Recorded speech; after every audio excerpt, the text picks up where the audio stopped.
Hello and welcome to this week's vlog from Maddisons. Well, the likes of programmes like Grand Designs have made us all want to be home builders. So I thought it might be quite interesting to talk to you about some top tips to find a plot. It's a really prized area in some areas, somewhere like here, like Tunbridge Wells, they are like hen's teeth good plots. But if you widen your search a little bit, you could find a really decent one.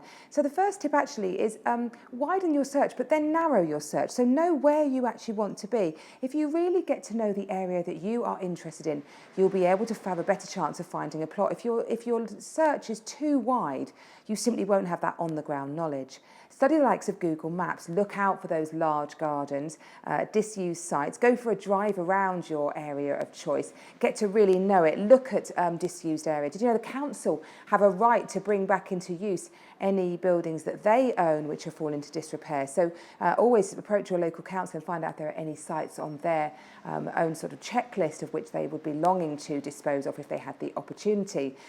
Always consider somewhere with an existing dwelling. More and more self-builders, over 50% actually, will knock down an existing dwelling and put a new dwelling up. There's all sorts of good reasons why. You already have residential planning permission in place. Amenities will be laid. They often have much larger plots. And the demolition costs aren't as bad as you think, probably no more than around £15,000 actually. So a really good way there to get a good plot is to take down an existing horrible old dwelling that no one will be upset when the wrecking ball arrives.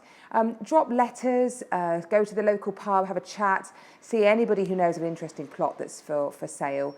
Letter drops can be a really good and effective way. You can get quite good mailing campaigns done, or you could go for a walk around and really target those areas and drop some letters. But it will take time. And when you find your plot, you've then got the choice of, do you buy it as is, or do you look to take an option out on it, which would slightly protect you if you didn't manage to get planning permission on it. Obviously, if it's got a house there already, you don't have to worry about that. So other things you can do to protect yourself thereafter. I'm going to look next week actually at whether you do, when you've got a plot, is it better to knock down what's there or repair what's there. So renovate or replace, that'll be my subject next week. We are big on our land and new homes division here at Maddisons, and it's something we're very proud of and always happy to give advice wherever we can. So I'll be looking at the first end of the scale on that one. Do you renovate and the pros for renovating, and then next week I'll be doing the pros for knocking down.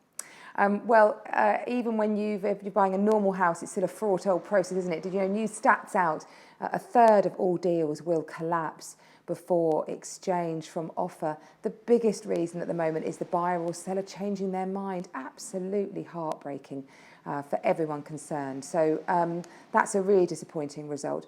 There's also a survey, bad results from survey, inability to get mortgage finance, collapse in the chain. These are the other really big reasons why the chain often will collapse. So there's a larger call for a reservation process. We have this on new build properties where you have to put down a reservation fee, and it protects the buyer just as much as the seller actually. It commits you both to the deal. It means that the seller can't take a better offer from someone else while you're in that process, because of course you invest time, money, effort. When you've gone under offer on a property, you do searches, you get surveys involved, pay for mortgage applications, and it could all fall through at any point in time. Hugely unprotected area for both buyer and seller. So definitely a change there, and more and more rallying calls to get that changed. Well, of course, it's Remembrance Sunday this Sunday. Lots of events going on. I always like it down at the War Memorial in the centre of town. So I do hope that you and your family manage to get out and enjoy the lovely services that we'll be having around the county, and the rain holds. When you go back, if you're interested in thinking about a new property, we've got two lovely new town centre properties that we're bringing to market. Haven't got photos of them to show you yet. This is a sneak peek. One, Claremont catchment, 1.3 million, a lovely big family detached house. The other one, a lovely penthouse apartment, both right in the centre of the town. That second one will be for around £800,000. So if either of those you think of an interest, give us a call. We hope you enjoyed the vlog this week and look forward to seeing you next week. Bye-bye.